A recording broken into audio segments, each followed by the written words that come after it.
Hello and welcome everybody to the Property and Investor Podcast. This is the podcast where we speak to some of the most interesting, inspiring and resilient people in property, investing and beyond. I, of course, am your host, Paul Lanfear.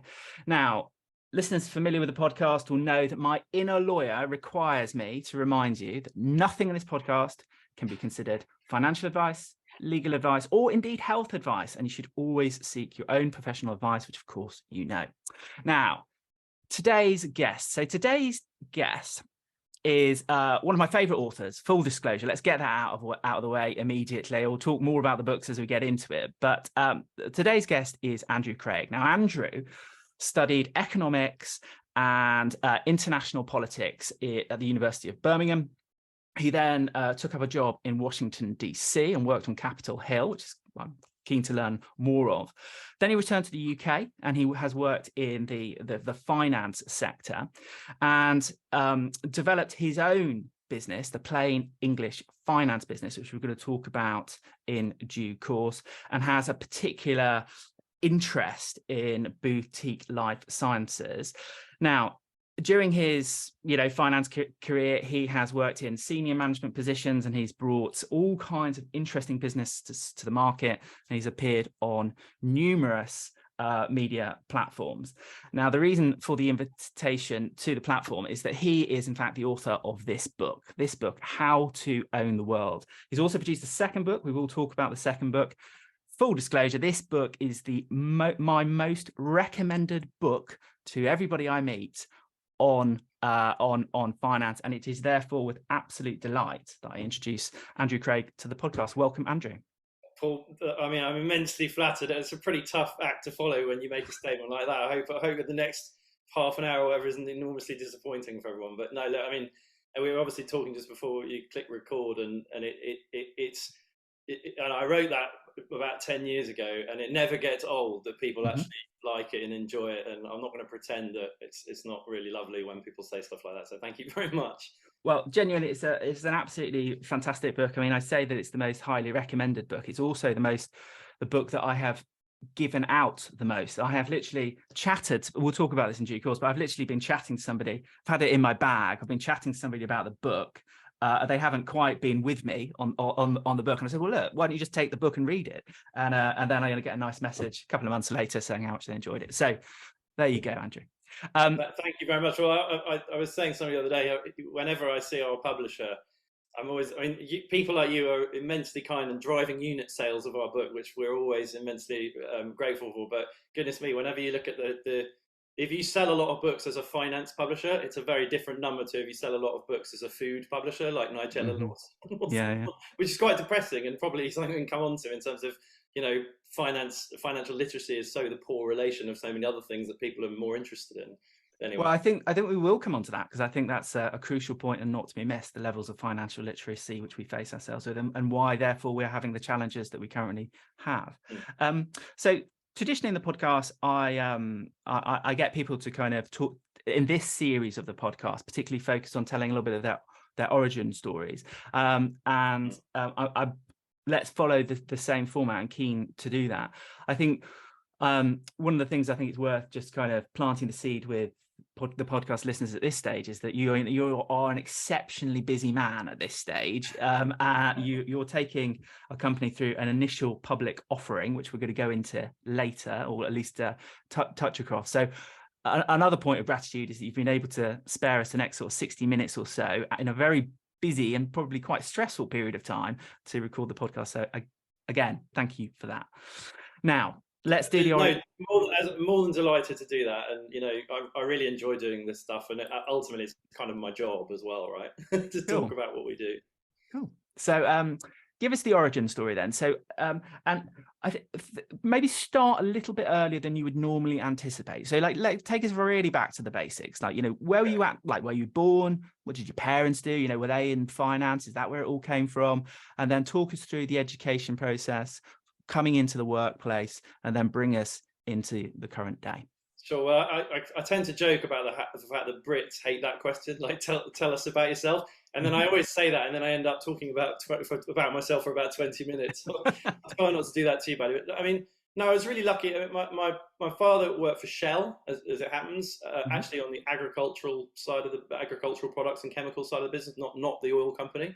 But I guess he's originally from Ireland. My mother was half Kiwi and half English, and they met in London in, I guess, the early 70s.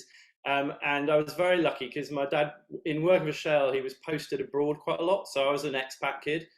So I actually spent my very young years in Australia, and I had a very strong Australian accent in 1981 when we came back to the UK.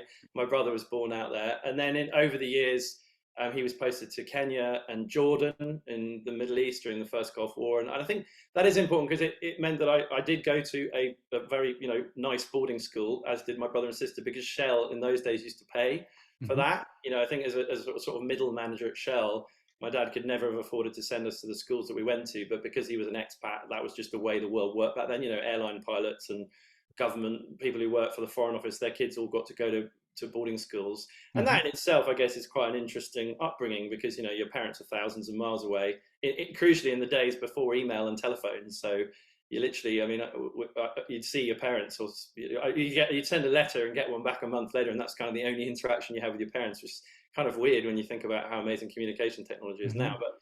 But yeah, my mum had various jobs. She actually worked for an ENT surgeon for some time, but was predominantly like a homemaker, and was very focused on us until we went to boarding school, obviously. Gave her leeway to have a little bit more time, and rather than 3 annoying children.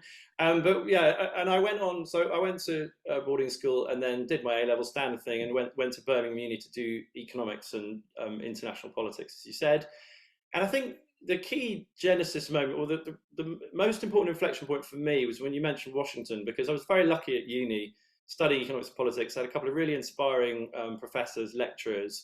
And one of them was an American guy called Dr. Jeff Pigman, who had worked in Washington, D.C. and was aware of this internship program that had been running I think it had been running since 1919. So after the First World War, Woodrow Wilson, the then president of the States, and Winston Churchill got together and sort of tried to figure out why America had entered the war so late. And, could they do anything to improve relations between Britain and America? And they founded a thing called the English Speaking Union. And the ESU for years sent sort of 10 or 12 British students to Washington to have an internship on the Hill. So I didn't have a paid job, but I had an internship in the summer of '97, which was just the most eye-opening, amazing experience, to get out there. You have to raise your own money. So I sent out, nearly 100 letters to everyone and anyone who might give me 50 quid. And, that's how you kind of pay for yourself. Which in itself was a good exercise. It was, my first crowdfunding effort many years ago in the mid-90s. But the reason I mention that is because doing that, first it was amazing to be in Washington and see congressmen who marched with Martin Luther King talk about the civil rights movement, and watch NASA land probes on Mars, and all these incredible things you got to do on the Hill. And it was, 3.5, 4 months? I can't quite remember, most of the summer of '97. But what it meant was that when I came back to London to get a job, my resume, so I had a 2-1 from a good red brick British university, but I didn't have like a first from Cambridge in economics or whatever. So I was a sort of journeyman. A 2-1 from Birmingham was a good thing to have, and I was proud of my degree. But it meant that I was able to aspire to get jobs and at least be interviewed at the very, very best kind of, employers, whether that was the Foreign Office or investment banks or whatever, in a way that maybe if I hadn't done Washington, I wouldn't have been able to. So I think the lesson from that for me personally has always been, and I've been very lucky to sort of talk to lots of younger people in my career in the city, coming in 15, 20 years, my junior, over the years, and it's this idea of baby steps. It's like if you're at A and you want to go to B, and B is something light years above where you are at right now, you can't just do that in a wanna. You have to take baby steps. And so that being an intern in Washington was relevant to being able to then get up, if you like, on the lowest rung of be a very small fish in a very big pond that perhaps I wouldn't have been able to do had I not done that. And I joined what was then Swiss Bank, SBC Warburg, in '98, again, which was a real baptism of fire. And I basically started in the bond market. And then after a couple of years, I didn't really enjoy bonds. Not to disparage anybody who works in the bond market, but it's quite a mathematical, technical, and I can just about do a percentage change, if I'm honest. I wasn't a big fan of algebra or whatever else, and I much preferred the equity story and why do companies succeed and fail, and the importance of management, the importance of products, the importance of global growth and everything else. And so I was very lucky. And I think the end of '99, I moved on to so UBS and Swiss Bank merged. So I was then at UBS, a big Swiss investment bank. And I ended up doing small and mid-cap, it's a bit of a mouthful, small and mid-cap pan-European equity sales, which basically meant my job was to call up people with big pots of money, institutional investors in London, Edinburgh, and then all over Europe, and kind of say, we're floating EasyJet and we need to raise X to buy a load of 737s. There's this guy called Stelios, and isn't it a great investment? And we did EasyJet, Campari, lastminute.com, Burberry. I mean, it was incredible, like running around airports with 12 bottles of Campari over my shoulder in my suitcase, struggling to keep up with the Italian management team. But it was amazing, and UBS covered nearly 1,000 companies with. I can't remember how many analysts, probably more than 100 equity analysts. No, it would be significantly more than that in every major capital city in Europe. And so every morning you just have this phenomenal access. And I've met over 1,000 companies in my career, the CEO and the CFO and sometimes the chairman or chairperson of those companies. And that's a wonderful learning experience that you get in smaller companies, because Shell or Tesco or Glaxo or whatever, you probably don't get the same access to management to actually go to meetings with them and sit in a room with the management and learn all about. And because it was generalist, it was every sector. So you'd with a tobacco company one day, with a retail company the next day, with an airline the next day, and so you get this amazing jack of all trades, master of none insight into a lot of stuff. So that was great. And then so I basically did that for most of my career. And then 10 years ago, I took a career break, and I was just kind of an angry young man thinking. But basically my insight was that financial literacy is really, really poor. And I know your audience will be from all walks of life, but financial literacy amongst city professionals can be really poor, because a derivatives expert who's a super mathematical or a quant or whatever actually might not really understand the nuts and bolts of pensions and ISAs, and often don't. And they're really good at their day job, but beyond that, they're kind of a bit lost when it comes to actually really sort of prosaic, boring stuff. And that insight led me to write How to Own the World, I guess in 2011. I think that was about when I started running it. And I was originally writing for this website, plainenglishfinance.com, which is what we have now. I bought the URL. Lots of my mates mocked me and said, 3longwords.com. That's not a very snappy name. And I produced about 100,000 words of kind of angry young man essays about what is inflation, why you need to know about the stock market. And my delightful cousin Mary said to me, nobody wants to read all this stuff on a website. Like, why don't you make an ebook? And sort of, the light went on. And my brother's best man is a lovely guy called Tim Peacock, who's now the COO of Plain English Finance, who's a really, really good at typesetting and tech. He's a tech guy. He's head of digital technology at a FTSE 100 company now. And so he got it up in lights on Amazon, and we self-published. And reasonably soon, we had lots of 5-star reviews and were selling us a surprising number of copies. And it wasn't all, I always say this, if people have heard me say this before, it wasn't just my mum and my sister writing the 5-star reviews. Which was great. And then I guess since then we've been on a 10-year journey. It's now in its 3rd edition. It's now published by a big publisher, Hodder and Stoughton, and that gets us up to today. Other than the last 8 years, having done smaller company equities for 23 years or whatever it is, the last 8 years I've had a particular focus because I moved jobs. I was offered a partnership at a little investment bank that specializes in biotech, life sciences, medical technology, which for me is the most exciting area of the economy and where the future will be. And we can perhaps talk about that a bit more. So I was really, really grateful and honored to make that move at the end of 2014. And so until a year ago, when I quit that job to go full-time on what I'm doing.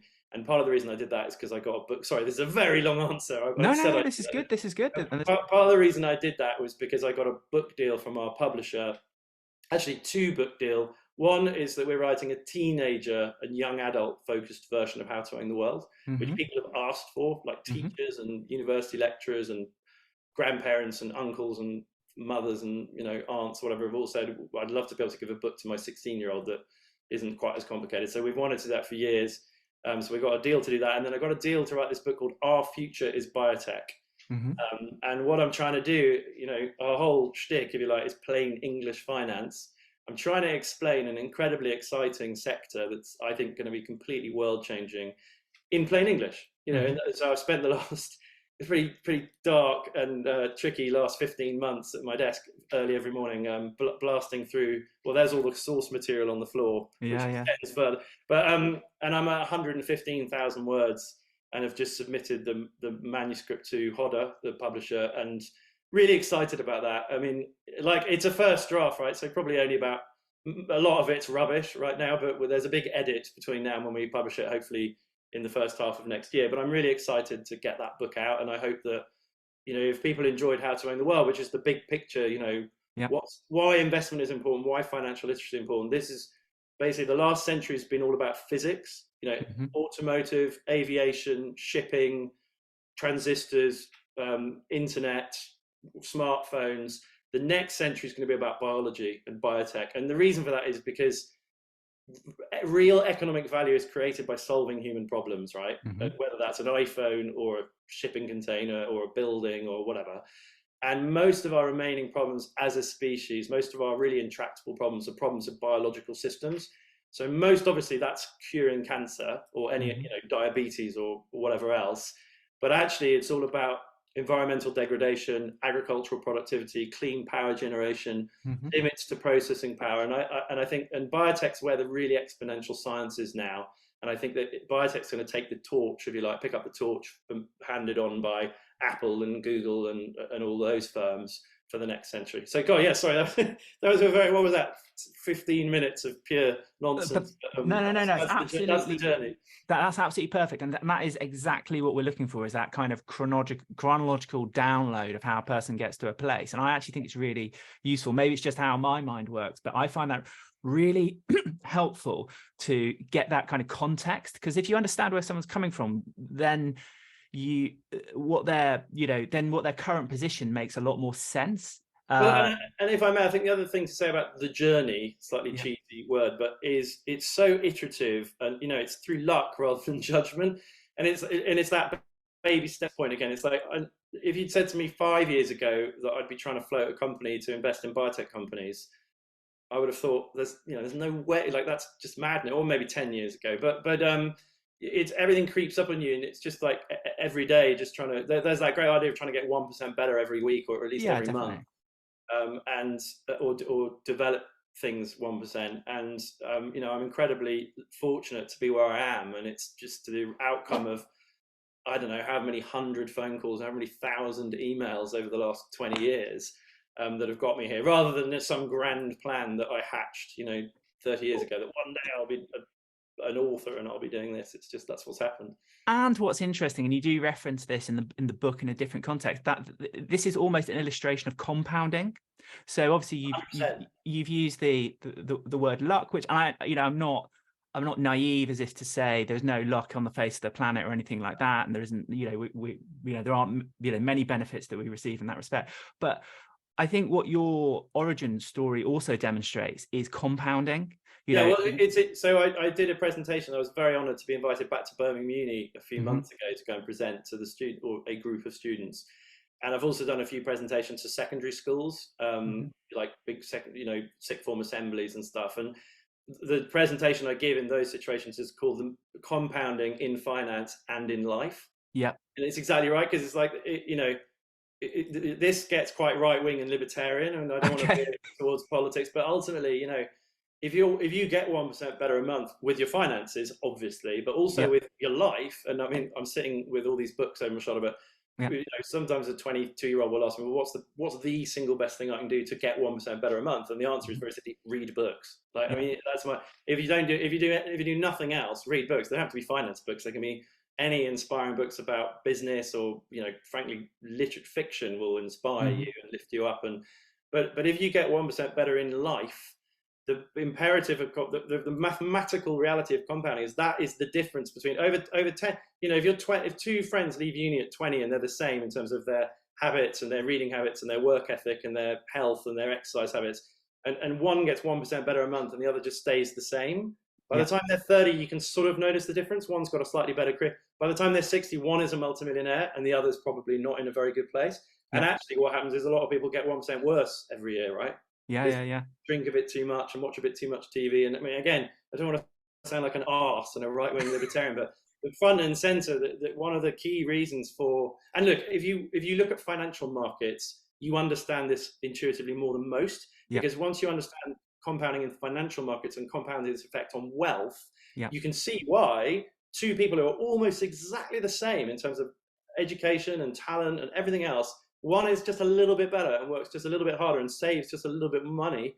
At 30, you can't notice much difference. At 40, you can notice quite a difference. But at 60, one of them is set for life, multimillionaire, going to hand down loads of money to their kids, and the other is struggling and worrying about how bad the British pension system is, right? And that's a very real thing, which I think is, people don't notice it because it takes 3 or 4 decades to unpack, right? But that's a key part of our message, and I suppose I'm unashamed about that being a key part of our message.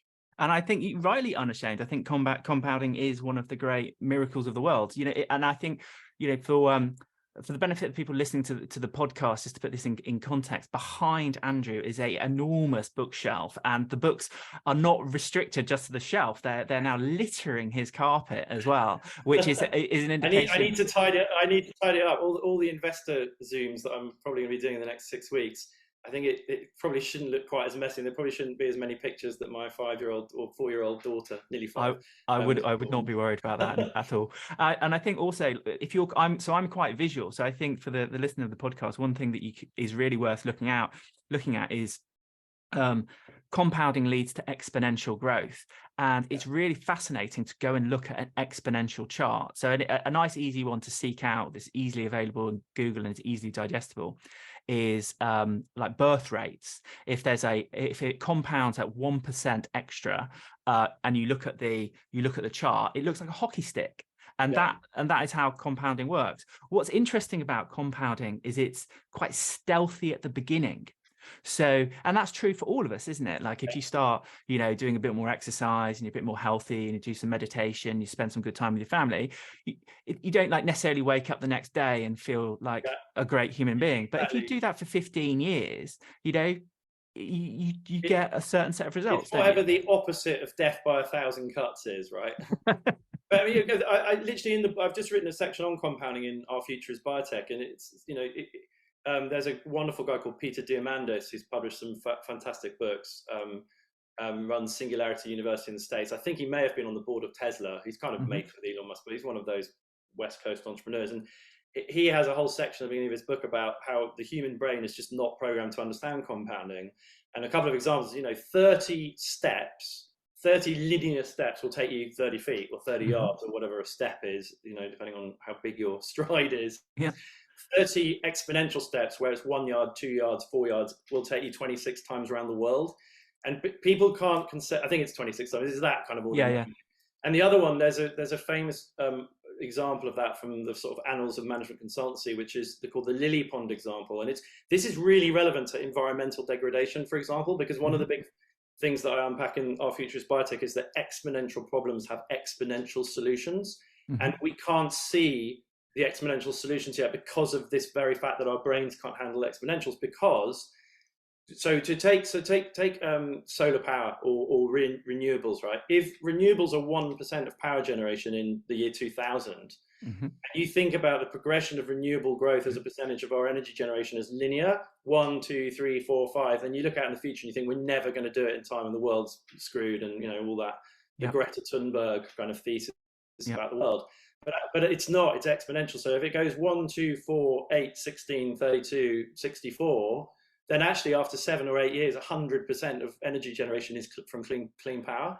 And that is pretty much the dynamic that we've been doing. But the lily pond example that management consultants uses, so if you have a lily pond with one lily on it, a big pond, in Richmond Park or insert park, wherever you are, and you have one lily, and you mathematically, the lily doubles every month, and mathematically it will cover the whole pond, a big pond, in 36 months. If you ask the average person, how much will the pond be covered in the 35th month? Linear thinking will say, well, it will be nearly covered, right? Like you'll think, but no, it won't. It will only be half covered because in the last month, it will double again from a half to the whole pond. But even more sort of, if you, after only a few months, basically nothing has happened. So you could be 3 or 4 years, sorry, you could be 2 years into that progression and there's still only a tiny bit of the pond that's covered. And sorry, that sounds a bit spurious, but it's illustrative of how exponentials can impact all the problems we face. And that's a big part of what I think the biotech industry can do. We're going to have just astonishing science that is exponential in nature, and therefore, so things like Jim Mellon, as a British billionaire, has written some really great books, and one of them is called Moore's Law, which is a riff on Moore's Law, and he's talking about basically biotech applied to agricultural productivity. At the moment, India wastes 50% of its crop every year because of bad storage, bad transport infrastructure, bad shipping, lack of refrigeration.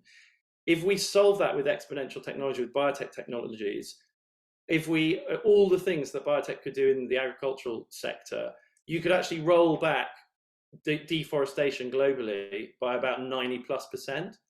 So, and you could solve India's crop waste problem, and that nobody believes that those things could deliver a result by, I don't know, 2035, let's say, because these progressions are exponential, so they're sneaking up on us, and nobody can really understand what will happen. But this is part of the reason I wanted to write that book. Is it's a very positive way of looking at the world, when a lot of the mainstream media want to be very shrill about how disastrous everything is. The idea that we've gone past and through a tipping point unimpeachably and that everything's screwed is just unlikely to be correct, in my considered opinion, having spent a year researching it. And I think what the and this is a footnote, an aside, and then perhaps we'll move on. But I often find when there's a very contentious topic, that what I try and do is I find two books which are diametrically opposed, and then I read them back to back, and I kind of go through the pain. So I have read the Extinction Rebellion handbook, and I feel a good understanding of what the ideology may lie behind that. And I've also read a really contrasting book, which was something like Apocalypse Never, or something like that. That's Michael Schellenberger, and then there's it will come back to me, but a guy called Michael Lomborg. False Alarm, which is basically, it's like the front cover of Time magazine says that 20 million people in the Vietnamese Delta are underwater because of climate change, and actually they've been underwater for decades, because in the same way that Holland is underwater.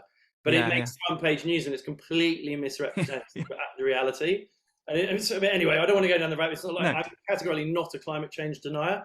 I just think that exponential problems that we confront quite possibly have exponential solutions. And I think one of the biggest problems is, and this is a part of the thesis of Our Future is Biotech. Sorry, we're going a bit down a rabbit hole. We can move back to key stuff, but the exponential solutions get very, very little press coverage. Like the amazing, so everybody knows who Greta Thunberg is, right? Very, very few people know who Boyan Slat is, and Boyan Slat is a young European from Holland, as it happens, who started a business called the oceancleanup.org, and is doing amazing work, waking tens of thousands of tons of plastic waste out of the oceans and out of rivers all over the world. Gets hardly any press coverage. Greta Thunberg gets tons of press coverage, because the press, they say if it bleeds, it leads. So the press is 99% of what the press is about is the worst 0.1% of things that happened in the world yesterday, which is really stupid when you think. It gives us all a completely full sense of reality, particularly at the moment. If only we could find somebody on the planet who was writing a newsletter that had a positive, that highlighted some of the more positive things that happen in the world. Maybe we'll return to that subject later. Well, we can, yeah, exactly. Or has just spent 7 days a week for the last 15 months sitting in his pajamas, grappling with 115,000 words, and I hope it's vaguely good. We'll see. Anyway. So one of the things that I suppose to put a pin in, but because you've mentioned him, I think it needs some acknowledgement. Obviously, Jim Mellon, Isle of Man investor, quite prolific investor, prolific speaker as well. I remember having a bit of an audience with him, and it was absolutely fascinating evening, really genuinely fascinating. And he was the first person who ever said, basically, and I paraphrase, just so you know, there are some of you in this room that are going to live to 120. I hope you're planning accordingly. And it was a flippant, kind of off the mark, humorous comment. But kind of when you're driving home, you're thinking, now, if that happens to be true, we're structurally, as a society, in some difficulty. We really need to be thinking about this very, very differently. If life expectancy is going to go in that kind of direction, it doesn't even doesn't need to go all the way, does it? But if it even moves partially in that direction, structurally, society, you've got a few challenges. We're going to put a pin in that and perhaps come back to that later. But interestingly, he, not that he needs any acknowledgement, but he was also absolutely clear that he thought the FANG stocks were gonna tank, and he spent, I think, the last 2 years not having egg on his face, not at all, but he spent the last sort of 2 years probably watching his positions go into pretty uncomfortable drawdown. The market can remain irrational longer than you can remain solvent. Exactly, but like for now at this moment, recording this in Q3 or Q4 of 2022, every day must be like Christmas to him. But anyway, let's move up. Let's move on from that. So I want to get into a couple of things I just wanted to draw out from the book. So I came across your book sitting in a I spent heavily involved in the property industry and continue to be to this day, and would spend a lot of time in, you know, very comfortable kind of conference rooms and boardrooms for property people talking about all things property. And then you know, good friend and fellow property guy called Kevin Edge, shout out to Kevin Edge, recommended your book. And he kind of literally just, you know, said to me, look, Paul, I think you might be quite interested in this book, you know, some of the things you're beginning to think about. And I took the book away. I prefer audio, so I'm dyslexic, so I find it a bit of a challenge to kind of read for long periods of time. But I was so fascinated by your first book, How to Own the World, that I did something that I'd never done before. I listened to it on audio, but I had it delivered the same day. And I was, you know, kind of skimming through it. And it was genuinely eye-opening, like genuinely. Well, I have to say, thank you very much for enduring 10 hours of listening to me, not least given that I had the flu for the 2 of the weekends where I was recording it. So well, I tell you what, that does not come across at all. And there were some really huge kind of revelations to me. In many ways, it brought together a series of threads I was already kind of picking away at, but not having, I think, a holistic approach. Let's use that word. So there was, I think the book takes a holistic approach, which I think is really helpful. There's a couple of points in the book, the first book, that I just wanted to pick out. We won't spend long on this, but I think they're so important right now, that you could almost be accused of having like predictive qualities in the book. But the first of which is inflation. So we've touched upon compounding. Let's leave that where it is. But you mentioned inflation. I remember reading this book like many years ago, and I was reading the sections on inflation, and I was thinking, I get this. It doesn't feel like it's a problem today.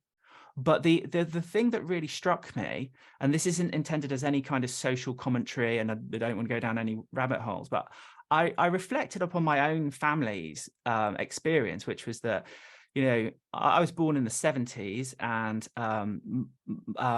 there was a period of time when me and my brother was at home and my mum didn't work.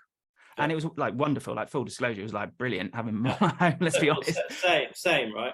We're very fortunate. We didn't have to have, you know, my mum worked a bit, but not the whole time. And my dad kind of had come into the workplace through industry, engineering, that kind of thing, and was on that side of the world.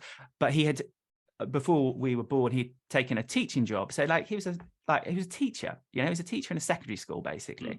But yet he was in a position to cash flow a small family with very modest lifestyle expenses. So they didn't have a car for a long time. They didn't go on holidays, but they were able to kind of sustain a family. And I was reading your book, and that really struck me. It was like, I know some really successful, what would be described as affluent people in the UK, and both of them are working flat out, like all of the time.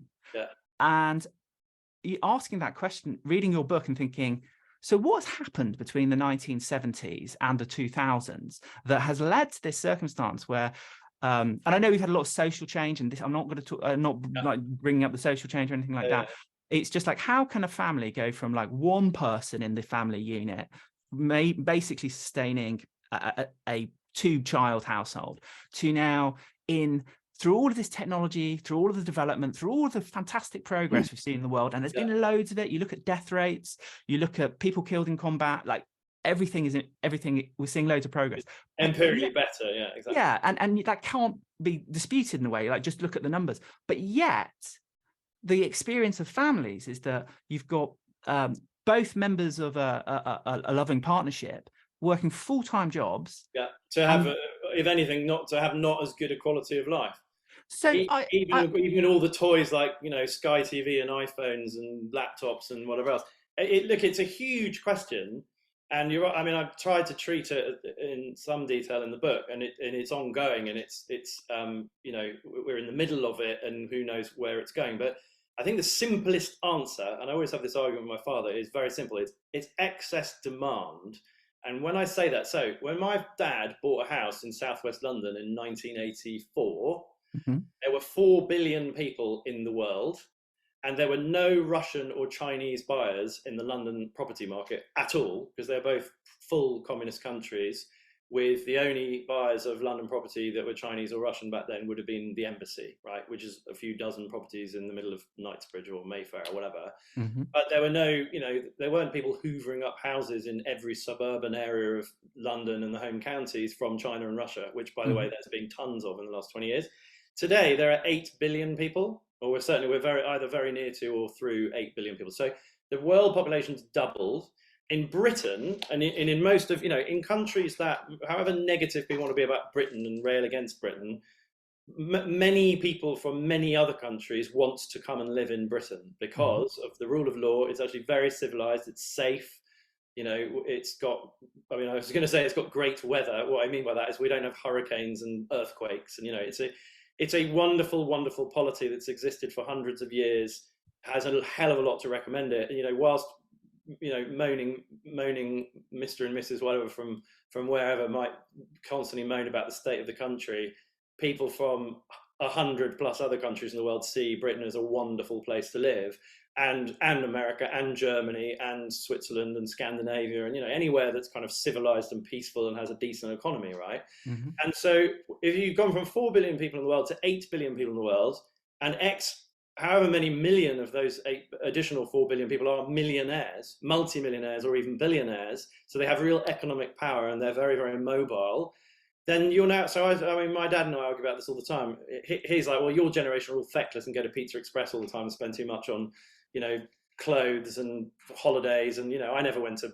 Buenos Aires on holiday with my mates when I was your age. And, well, that's a separate debate. But that is as to nothing compared to the fact that he could buy a decent 5-bedroom family home in southwest London, exactly to your point, on a middle manager's salary with a big multinational company.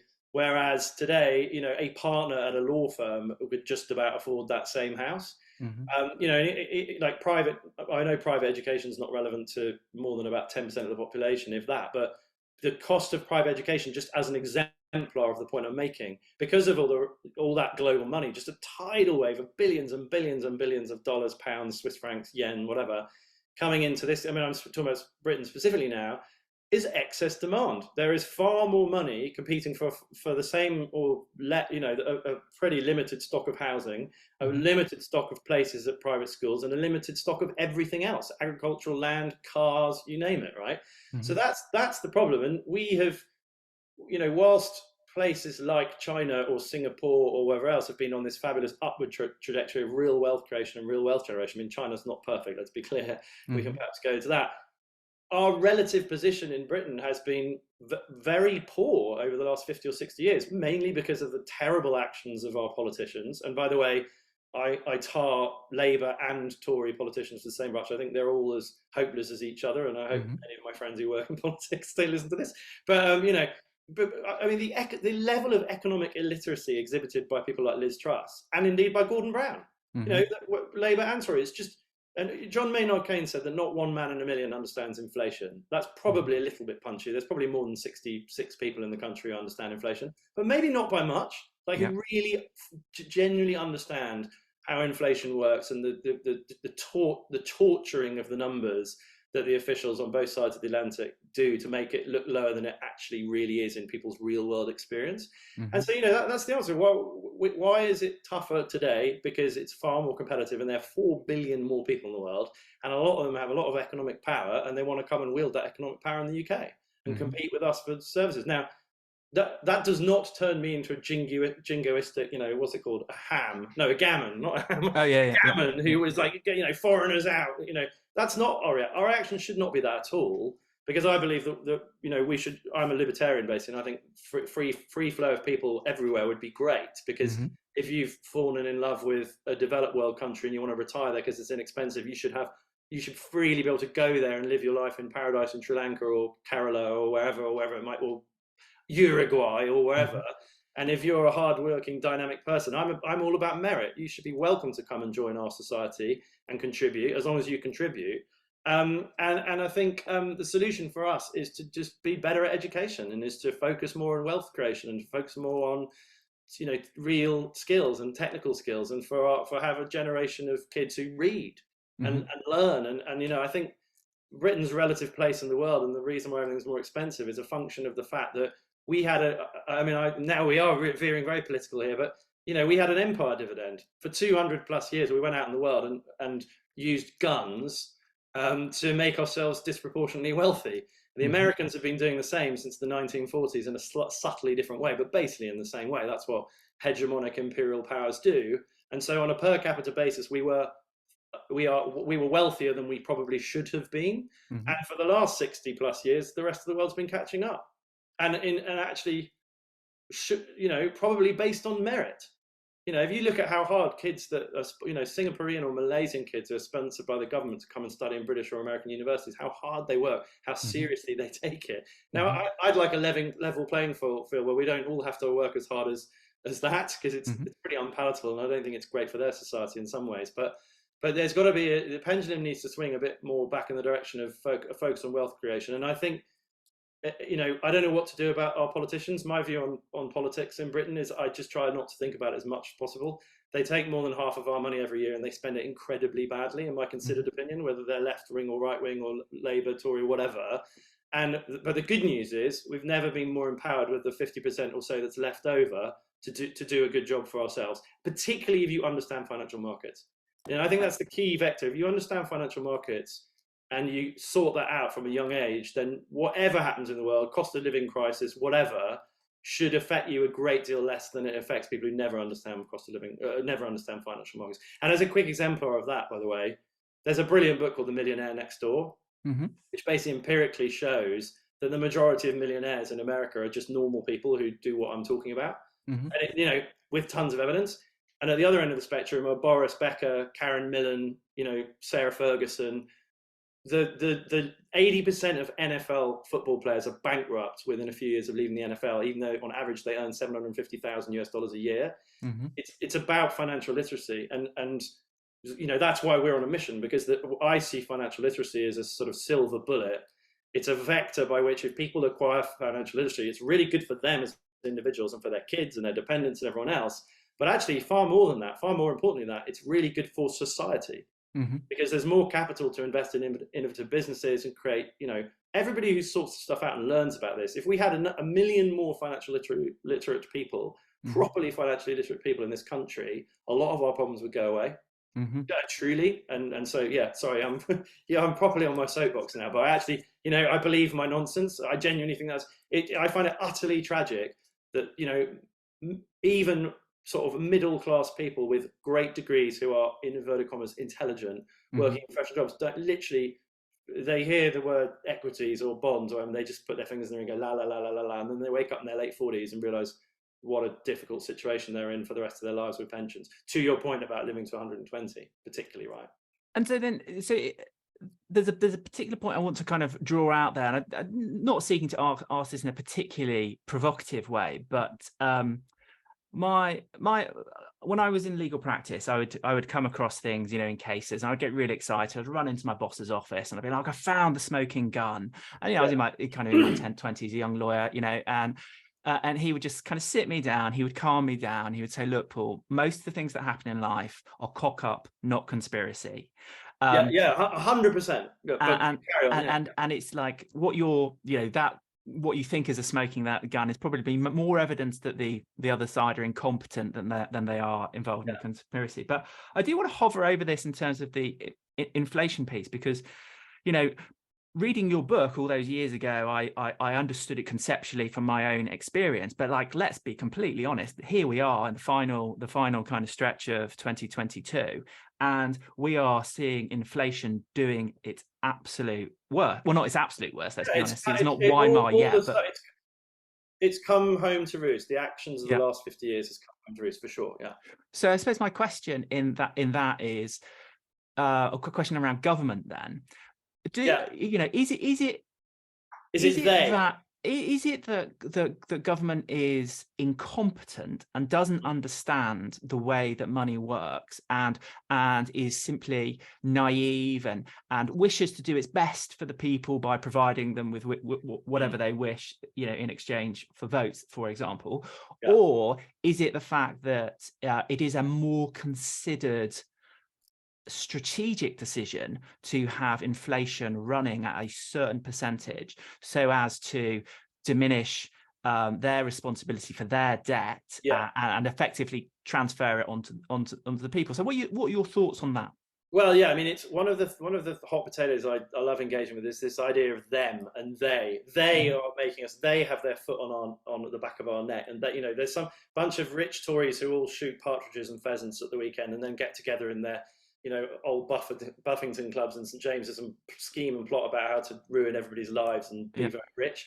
I just think that's the most fallacious, ignorant nonsense, because if you've ever watched a board of directors of one company try to reach consensus on the direction of travel, and how divisive that can be, and how many arguments, and how much, you know, which is why we have a legal system which structures those relationships in law, right? Because you can't get 5 or 6 or 7 directors of one company, but even a small company, let alone a FTSE 100 company that's super complicated, to agree on a direction of travel. So the idea that there's, like, you know, the Davos lot, I forget the name of the Swiss guy that everyone's convinced is basically puppet stringing the world at the moment, who runs Davos, or the Bilderberg Group, or you know, there's a great book, The Creature of Jekyll Island, about the founding of, you know, the central banking system, and the fact that it was like the Astors and the Rothschilds and blah, you know. And I suppose, just as a quick aside, I'd love to whilst that is, conspiracy theorists love that, like, so they've been controlling the world, the Rothschilds have been controlling them, you know, lizard people or whatever, since the 20s, and the Titanic was sunk because they wanted to get rid of the, you know, there's all that lovely conspiracy stuff. But first thing to say about that is, I'd love to congratulate the people who founded this current central banking system, because in the time since they've done that, life expectancy is up by 4 decades. The world is the most peaceful it's ever been.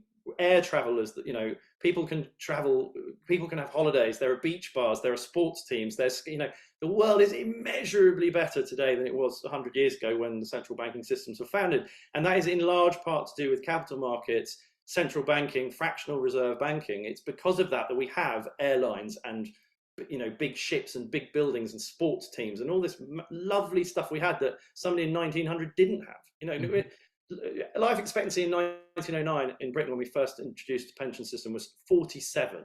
Now that number was skewed by infant mortality, but still it was pretty rare to live into your 50s, right? Because most people were in horrible jobs down mines, or working in, you know, Downton Abbey style, like, for, you know, bowing and scraping to the aristocracy, who had the most ridiculously disproportionate amount of the money compared to today, and where the money was not based on merit, it was based on the fact that somebody 10 generations ago had sufficiently sucked up to whichever king and been given a peerage. Whereas today, you know, in 1987, when the first Sunday Times rich list was published, 60+% of that rich list had inherited their money or were landowning aristocracy, and last year it's about 90% was self-made. Now, you can argue about what self-made means, because obviously Stelios got given a few quid by his parents to start EasyJet, you know, and the same is true. You know, people from wealthy backgrounds have a much higher chance of being wealthy because, you know, they have capital behind them, and they also they have all those habits around reading and learning and understanding financial markets, right? Which is why the vector to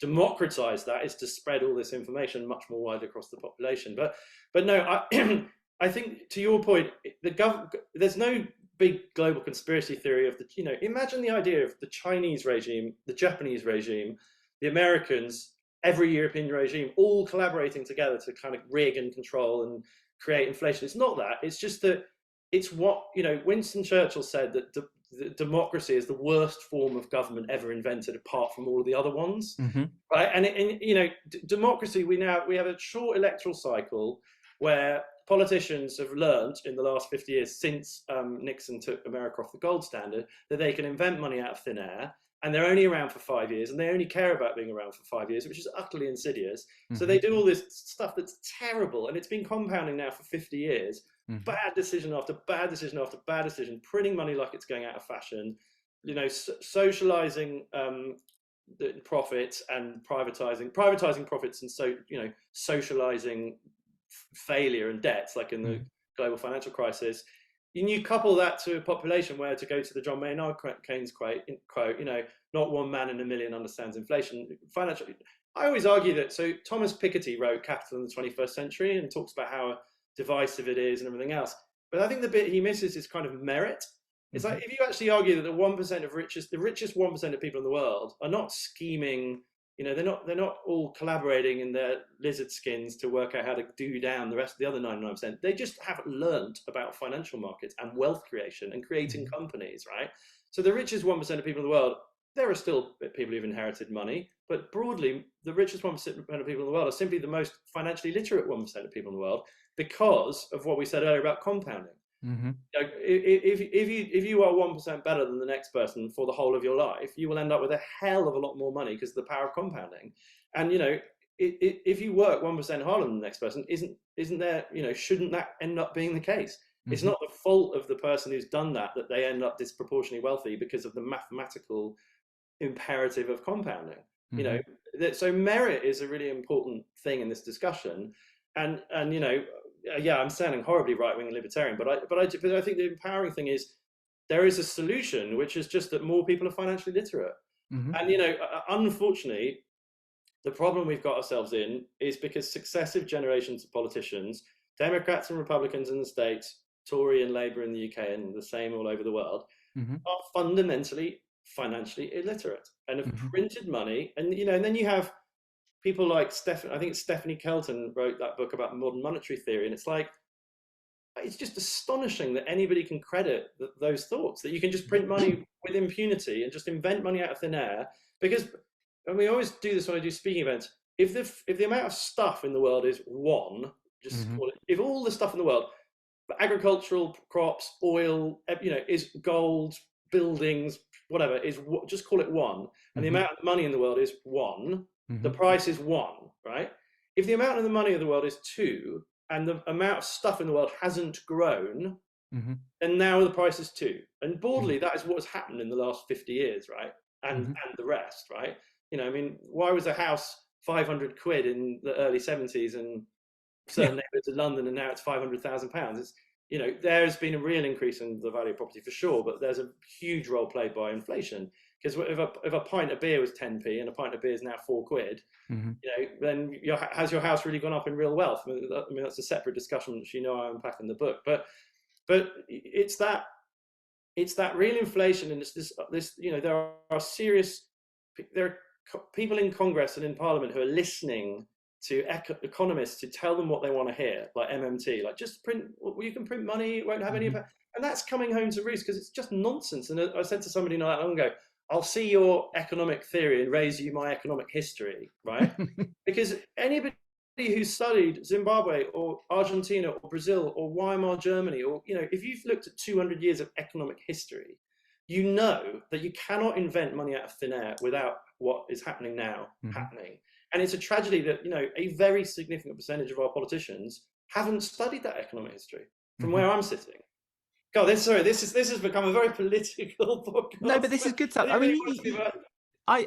You say it's political. I'm not. I push back on that and say, actually, I don't think this is a political point in itself, because I think your political orientation can be one thing, but your kind of understanding of the pure mechanics of the way that money works can be completely neutral. And what I always go back to is like, I'm a Benthamite utilitarian, right? So Jeremy Bentham, British philosopher, basically said that if you're trying to think about the best outcome of society, you should think of the greatest good for the greatest number of people, right? And I'm a big believer in that. And so, when I have these positions or hold these opinions, what I want is the best outcome for the largest percentage of the population. And actually, it's like that great vignette about if you can, in North Korea, if there are 100 people in North Korea, 99 of them have one, Mm-hmm. and one of them has 100, right? Mm-hmm. That's North Korea. That's like North Korean communistic society.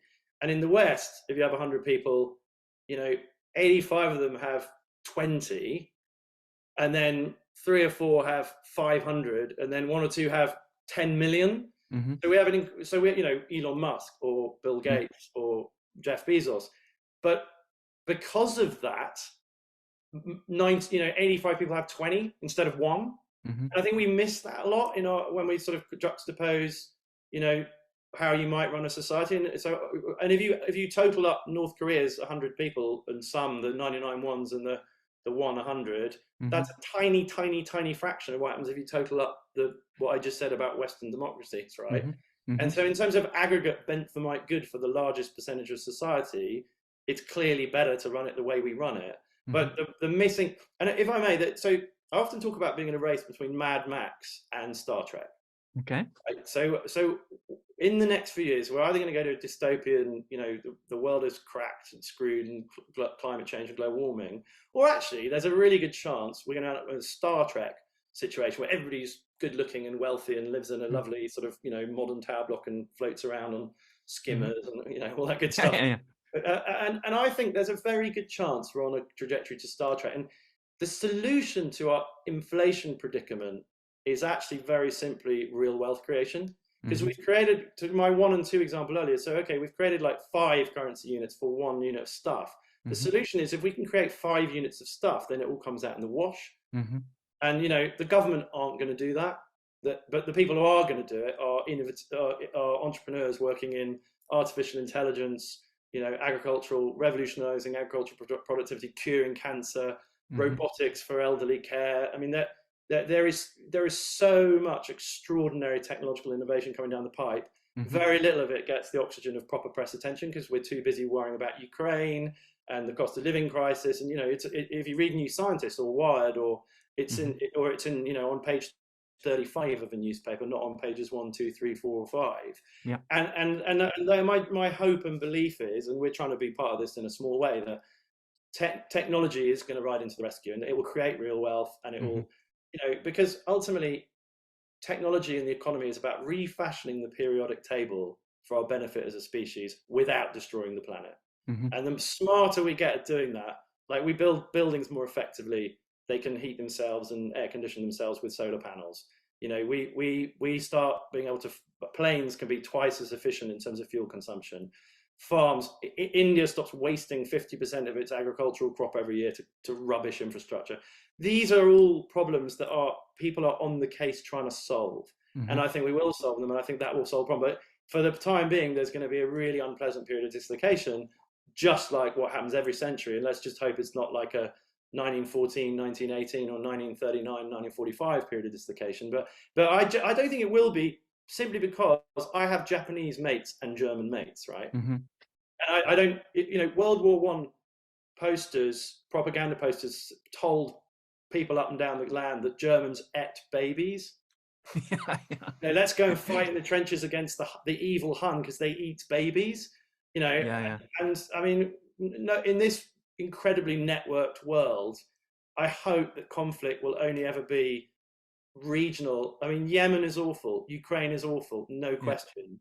But too many of us are too webbed into friends from all over the world to actually ever. I mean, if government comes to me and says you need to pick up a rifle and go and kill people in Japan or Germany or frankly anywhere, I'm going to say bugger off. I'm just not going to do that. And I think most people are like that, in stark contrast to what they were like in the 30s or the.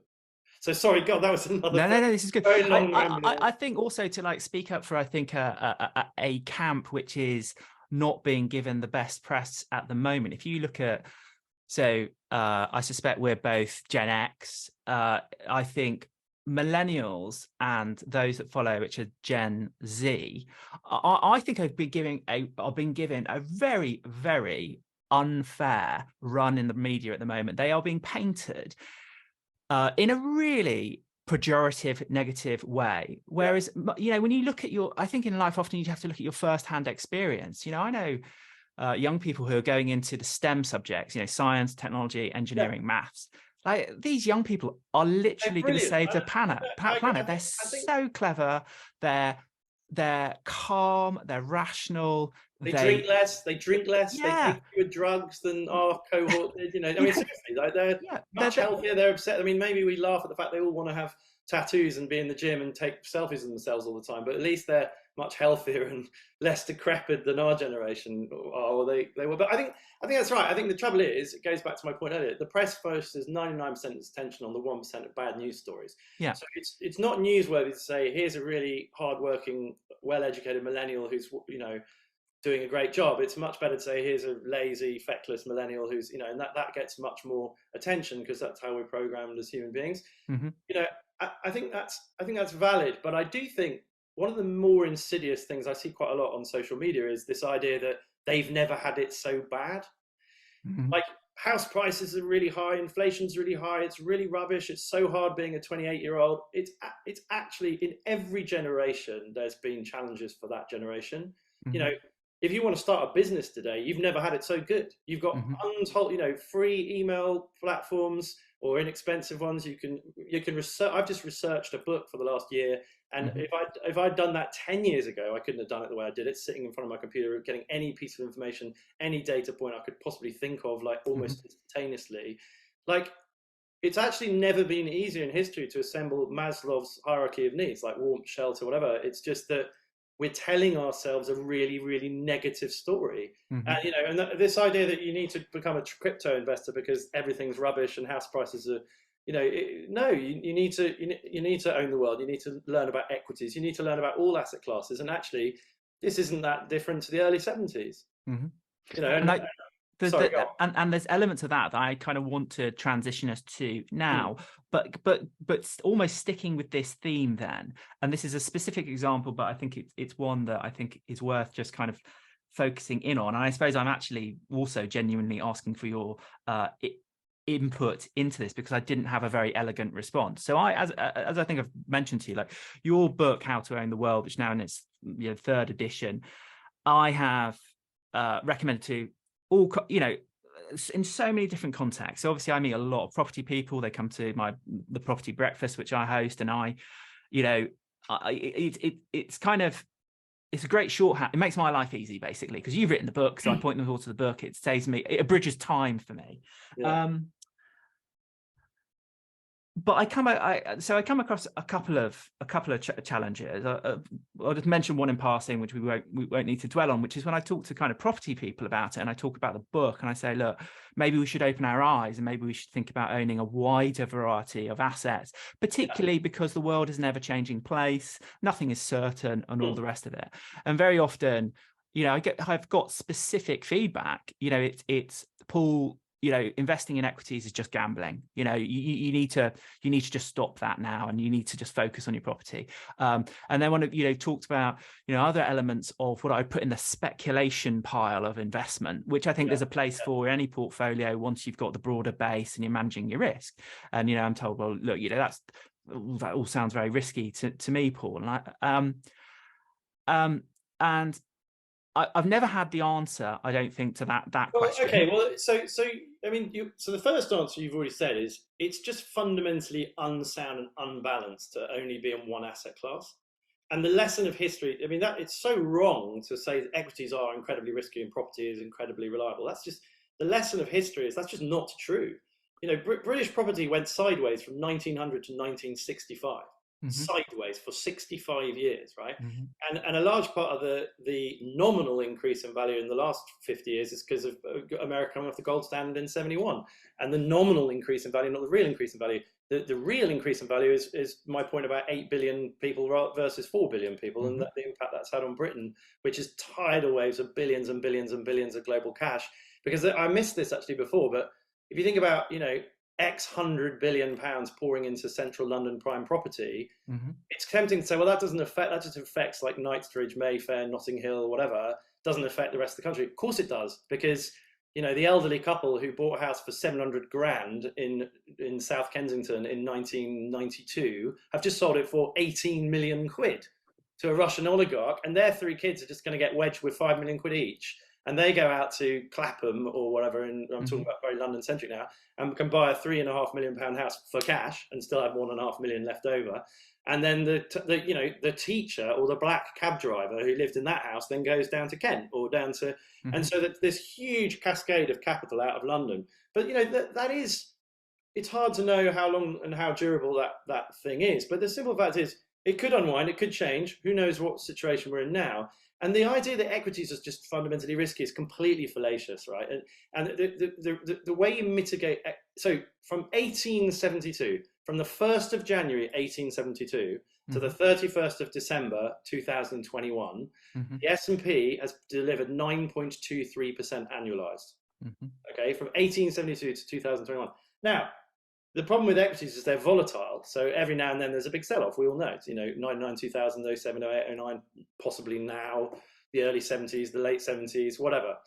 But the way you mitigate that risk, which we're all about, and obviously I've written about and Live on Less, Invest the Rest in my second book, in terms of the nuts and bolts, is very simply, with a weather eye on your age for risk appropriateness and volatility, is to just invest from the moment you can afford to start investing something every month until the moment you have enough money to live on, which comes around a lot more quickly than most people realize if they start doing this, right? Because of the power of compounding.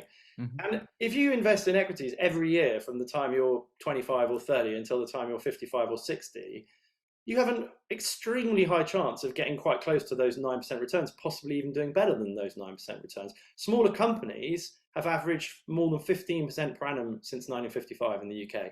Biotech has averaged about 14% per annum for the last 20 years, right, in the States, notwithstanding the big correction this year.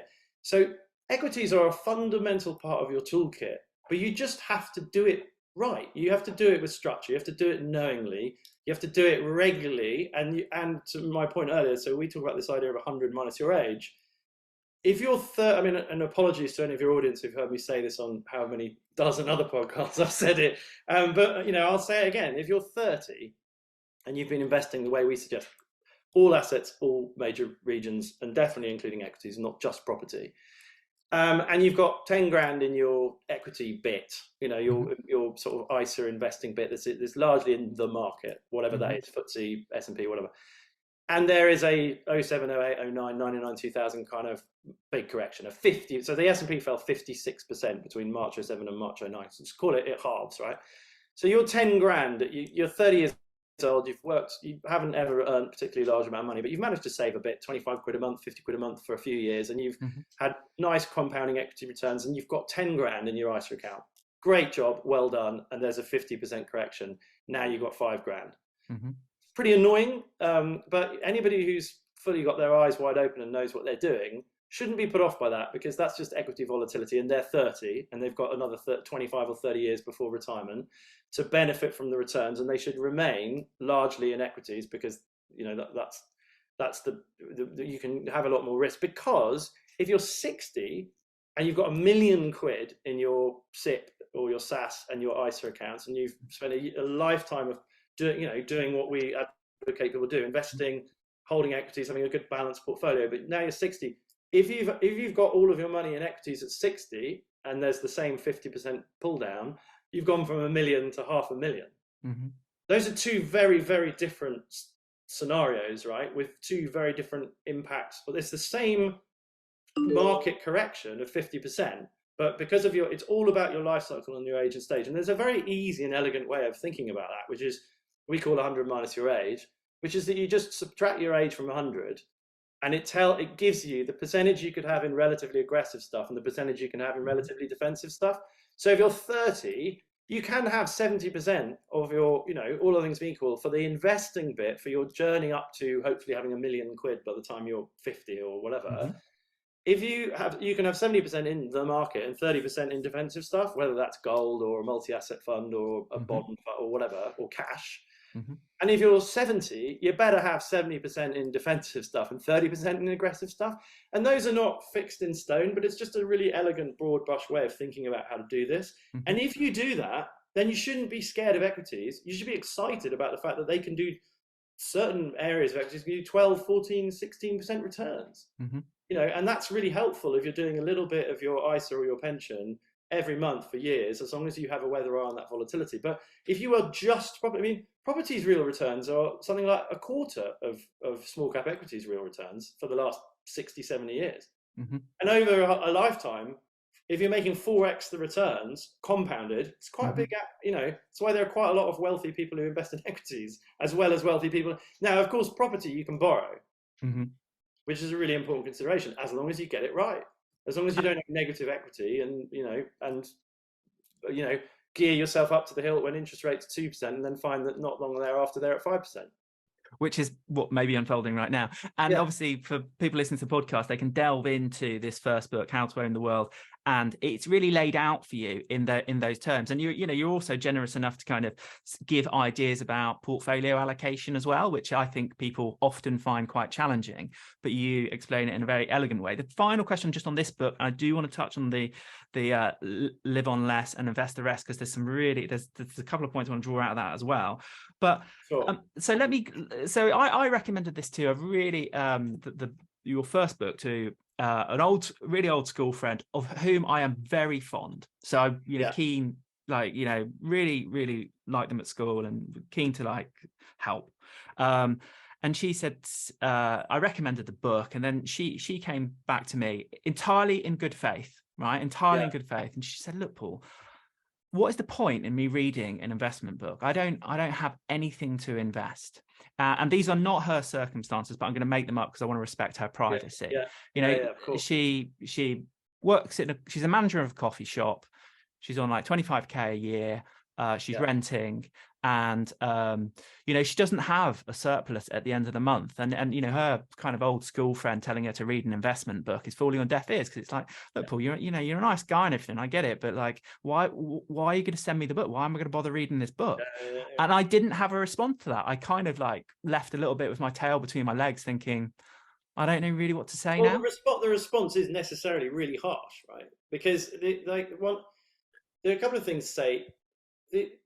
When I was a teenager, I did a paper round, and when I was at uni, I worked in a bar, right?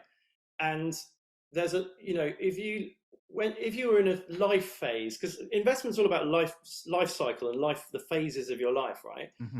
If you're in a life phase where you really are struggling to make ends meet and you're earning bugger all, then of course that's right. But the job of the journey, I think, of life is to try and get a little bit better to the 1% a month point as you get older.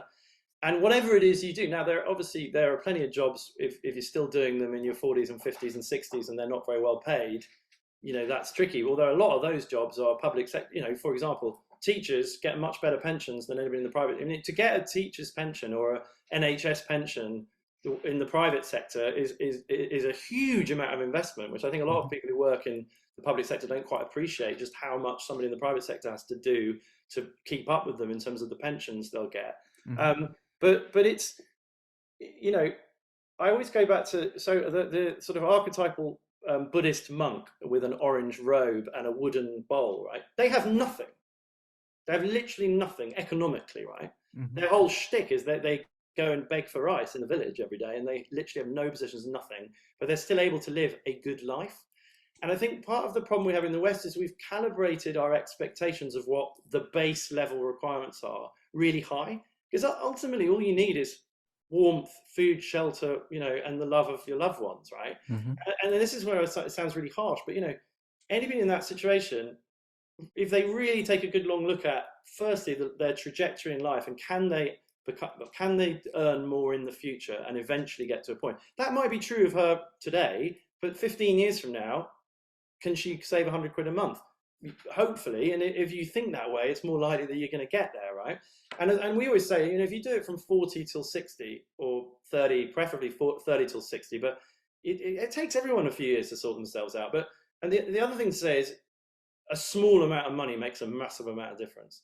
So, we always say, if you're 25 and you're working in a bar, still just try and put 25 quid a month away, because you can, and you'll be amazed what a difference that makes by the time you're 36, 37. You'll be really surprised if it's in the market. So there's that. And then the other thing is, it's about being really, really ruthless about your costs, right? Because I think we all think, we all think that we have to have a Sky TV subscription and a Spotify subscription and a mobile phone that's actually quite a nice mobile phone. And, you know, things have, I mean, I know that sounds really harsh, but I think that people who really, what's that amazing book called? I think it's called Your Money or Your Life, which is really all about this. It's about people talk about having nothing left at the end of each month, but most people who say that, look, if you're 22, that's probably valid, right? And maybe if you're 25, 26, 7, but as you get a bit older, you may not have really interrogated in sufficient detail where your money's going. And the other thing as you know, I say in the book, is move. Like most people, especially with the property market, where it's, when I was at Birmingham Uni, my rent was like, I lived in a, pardon my French, but a shithole. Yeah. And then when I started my career in the city with a pretty well-paid job at Swiss Bank, I lived in Borough. I didn't live in Notting Hill. Right? And all my posh mates lived in Notting Hill and Chelsea and Kensington, and I lived in Borough. And they all thought they were like, what are you doing living in Borough? And it's like gunshots on a Saturday night outside the Ministry of Sound. But that made a huge difference to my life and to my free cash flow and to my ability to invest, right? And so, look, I know that was in the late 90s, and things have got so much harder now. But again, so if you go to London, if you're a millennial and you've graduated and you go and have a job in London, and rents are just powerfully ridiculous, and don't go to London. Because life's a marathon, not a sprint. I guess all of those concerns are catered to by a long run, multi-decade vision of your life. You can sort out, you might not be able to sort out today, but there are steps you can take that mean that over 40 years you can sort it out. That's just my view, and I just think we're really bad at teaching people. Like if you said to me, look, there's a really good chance you can become a millionaire if you invest 100 quid a month into the market for 40 years. But get on with it and do it now. Like the trouble is, like psychologically, I can't remember which book this was from, but psychologically, if you contemplate your future self that's 30 years older than you, so I'm 47, so if I think of me age 77, and I try and really viscerally picture that comedy lanky old man that would be me at 77 years old, that person is as much a stranger to you psychologically and emotionally as a 77-year-old man walking past me on the street later today, right? And so part of the reason psychologically and emotionally we're really bad at delayed gratification is like, why should I go without today to give that stranger a better life 30 years from now? But you have to. Like, you have to get through those, because the consequences of not doing that are really bad. Like it's a retirement, and this is another part of why we're on such a mission, because to your point about people living to 120, the UK government came up with the pension system in 1909 when life expectancy was 47. So there are very few workers there to fund the few people over the age of 70, and so it worked. It doesn't work anymore, and the way they get around it not working is by printing money and saying, we're doing a program of quantitative easing, which is basically code for you're going to be impoverished in retirement unless you sort it out yourself. And it doesn't matter whether Labour are in power or the Tories are in power. This is just a mathematical inevitability. And the only solution to it is to get the knowledge, invest every month, know about all major, financial markets. And that's the bad news, is the parlous state of government finances. But then I always talk about the good news, is compounding and wealth creation. And the fact that, if you invested in the S&P 500 20 years ago, you're probably all right. And I think that's, if you invest in something today, 20 years from now, you'll probably be all right. And God forbid, you might actually enjoy it as well. You might find it interesting. You might find it really stimulating, and you might learn new things. I want to segue, if I can, now into your second. Can I just make one point about it? One of the big points that we go back to, and I like to think we achieve with How to Win the World, is this approach to investing, all major assets, all major geographies, something every month, investing, not trading, is also a really sleep at night way of investing. Like, you don't need that much. I always say that learning how to do this is no harder than learning how to drive a car. And it's a tragedy. Everybody learns how to drive a car and thinks that's normal, but everyone goes, learning about the stock market, that's for rich people. And then they get correlation and causality the wrong way around, right? Because the reason that the stock market is not for rich people, it's just that people who've learned about the stock market are much more likely to be rich. And I think that's quite important. And that's, I think, also where the second book becomes again useful, because it is pretty much a kind of very practical roadmap, I would say, into how to implement the ideas from the first book. Yeah, And that's what it tries to be. And just to be clear, it's very hard to do that because, from a regulatory perspective, you have to be incredibly careful about giving advice. yeah, So, I'd love it if we are regulated by the FCA. I'd love to be able to say, you should do this, yeah, right? So if you're 30, you should do this. If you're 50, you should do this. If you're 70, you should do this. You actually, to be fair to the regulatory position, you shouldn't be able to do that because everybody's life is different. Somebody's inherited low money, somebody hasn't. Somebody's got 4 kids, somebody's got no kids. Like, your financial situation is definitely very personal to you.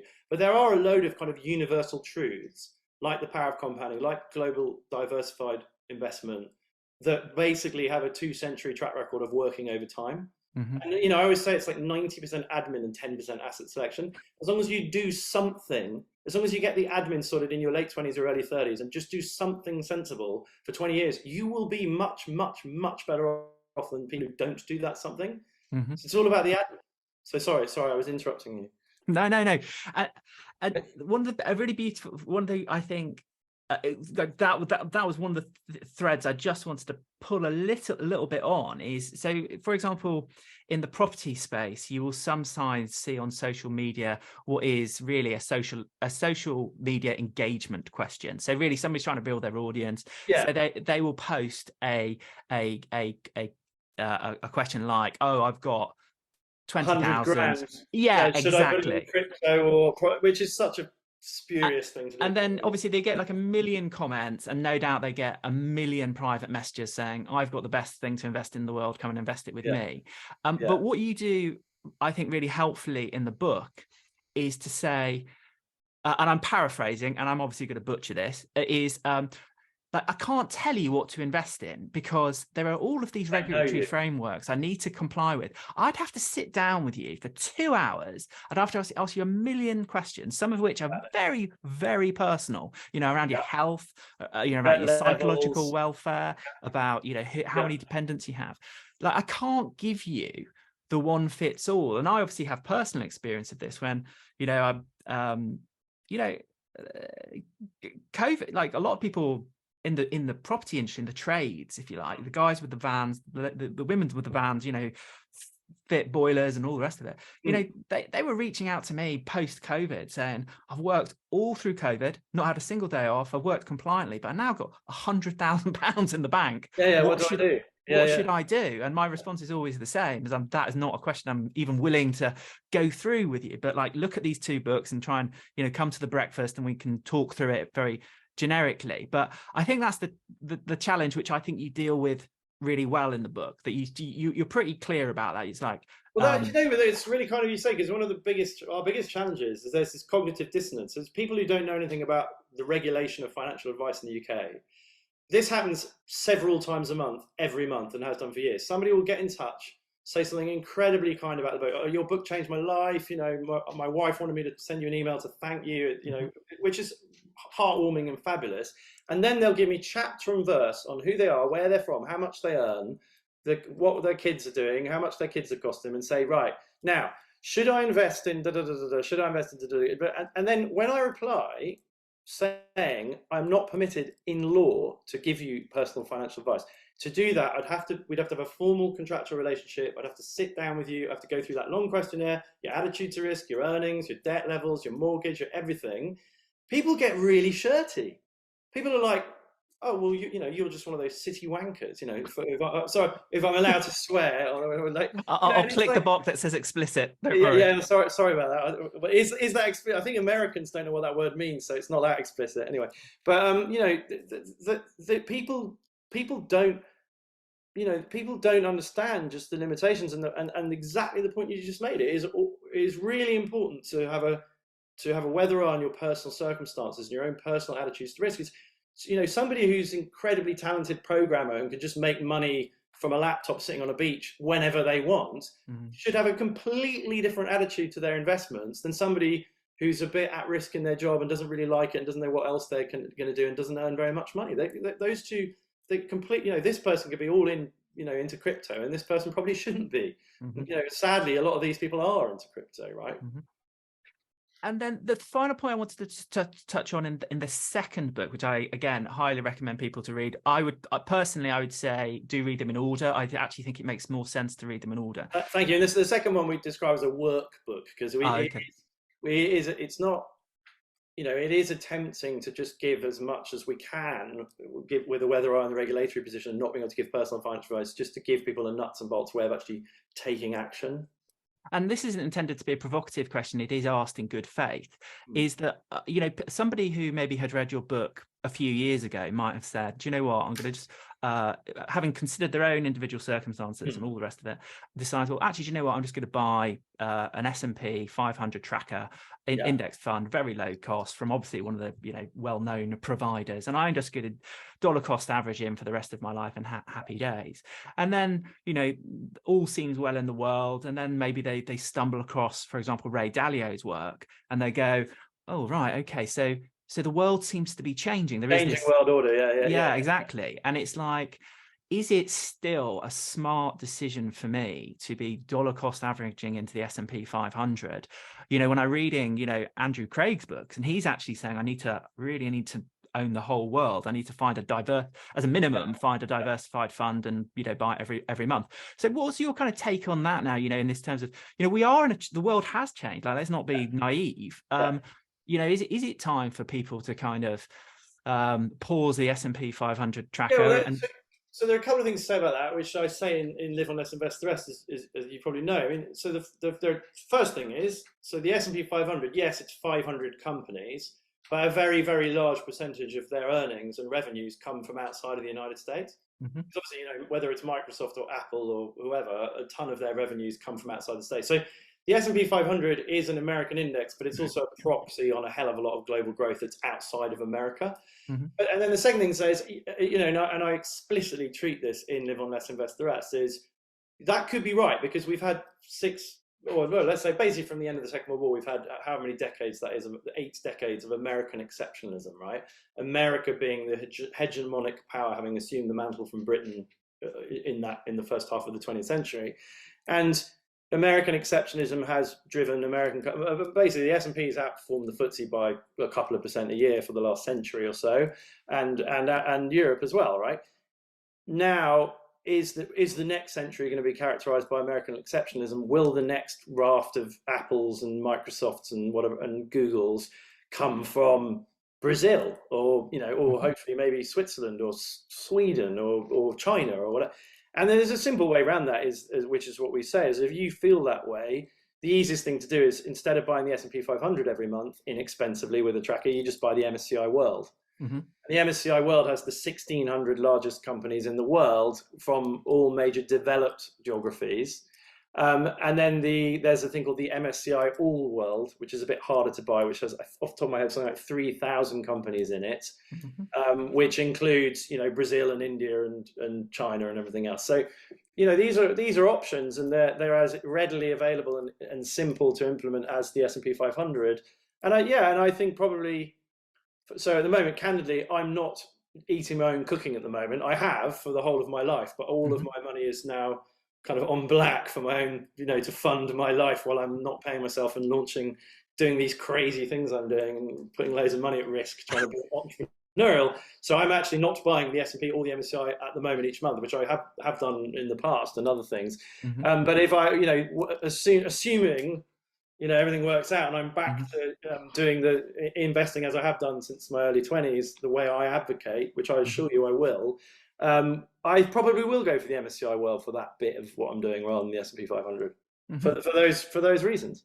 And that makes complete sense. And this is one of the conversation pieces that often comes up in kind of my breakfast meeting, is like, it's all, I'm interested in what you say, Paul, in terms of diversification, but I've got a business which is less than 5 years old, and my response is nearly always the same. If your business is less than 5 years old, you are going to have to double down every day on your cash flow enterprise, and just you need to get to that place where there is easier said than done. You're not anxious at the end of the month. Like, as far as possible, you need to get to that place where cash flow is working, and then the whole world kind of begins to come your oyster. So transitioning now to the current, so bring us up and I appreciate there's some regulatory Yeah, sensitivity yeah. about this the next piece in this conversation. So I'm going to kind of hand it over to you. But to the extent you're able, you're in the middle of a really, really exciting project. You're Exciting looking at. slash crazy. Yeah, So yeah. tell us a little bit about that.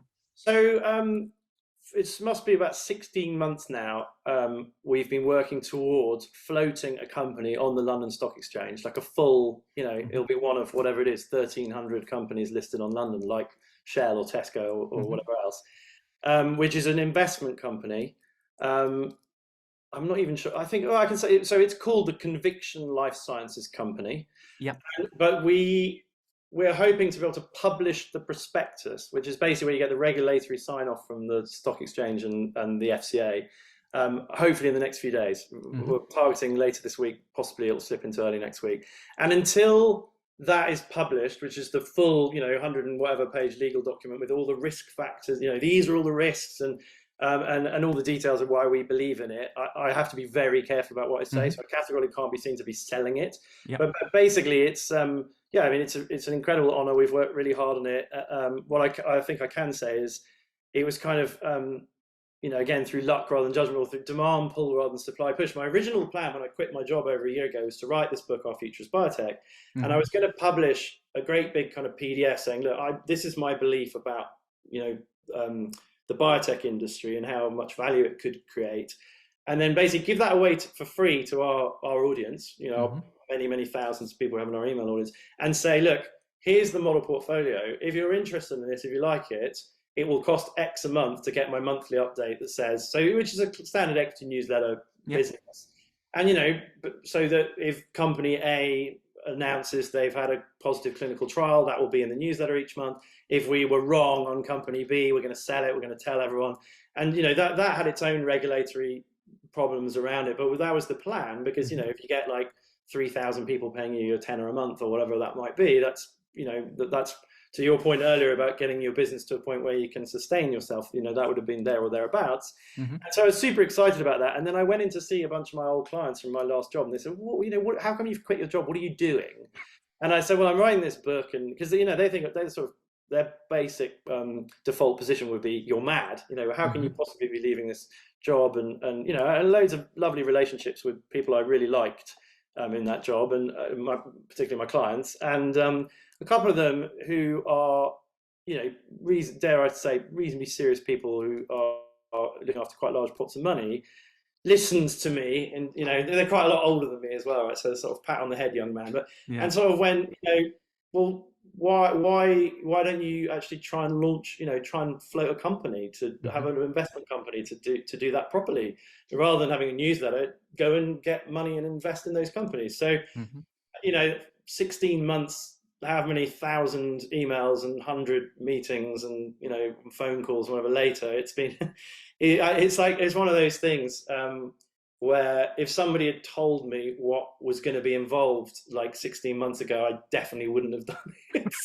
Like, if I'm honest, it's just like you will have to deal with these 49 legal documents, and you will have to build all of these financial models to make sure that you don't destroy your it's a very complicated, time-consuming, difficult, expensive thing to do, right?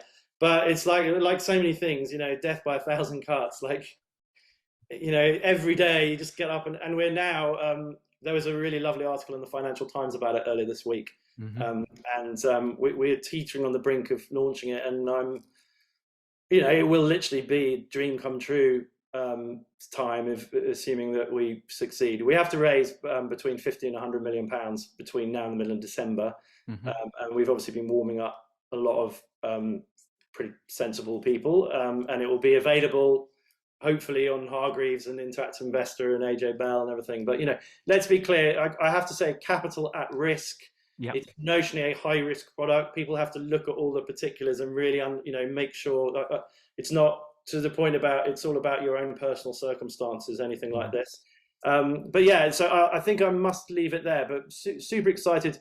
Of course, we're going to hopefully launch that and then publish my book about biotech next year, which is a 115,000 word long form articulation of the big picture about why, you know, all the life-changing stuff about, you know, lily ponds and exponentials and Mad Max versus Star Trek and all that stuff. But I mean, what's going on in, I don't know if you've heard of CRISPR, which of course, right. So Jennifer Doudna won the Nobel Prize in 2020 for this technology CRISPR, which basically gives us, I mean, there are a lot of concerns about it giving us the ability to play God. We can basically edit genes. We can edit, you know, we could make plants glow in the dark by putting in jellyfish DNA. We can make ourselves glow in the dark by putting in jellyfish.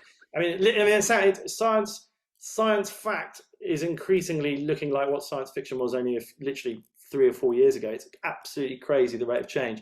And it, you know, my belief, I mean, that's, listeners can't see this, but anybody seeing this on video can see there's like 60 books on the floor over there, which have all been the source material for the last 15 months I've been writing this book.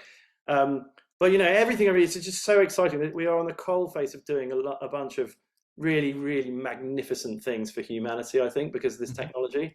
But one of the challenges, because of that negative press bias that I talked about earlier, is that notwithstanding that, there is far too little focus of the mainstream press on this potential, on what's happening. You know, it just doesn't make, it's not front page news. It's happening, you know, in labs in Oxford and Cambridge and Bath and, you know, Boston and San Francisco and wherever. But clean power generation, AI, quantum computing, you know, new biotherapeutics, gene editing, cell therapy, liquid biopsy, surgical robotics. It's just unbelievable what's happening out there and how much it will change our lives. And so, yeah, that's, sorry, got another rambling answer. So we you know, it's funny, I really appreciate the fact that we're running very long here. I hope probably nobody will be listening to this. No. There is genuinely huge value in this. So this is by far my longest podcast, but I have to say there is huge value in it, and there is further value yet to come. So stick. Well, we should do another one rather than subject your audience to 3 hours of it. But I was going to say that, you know, somebody, I think I was listening to one of Tim Ferriss's podcasts. So I'm a massive fan of Tim Ferriss. I'm sure you know him too.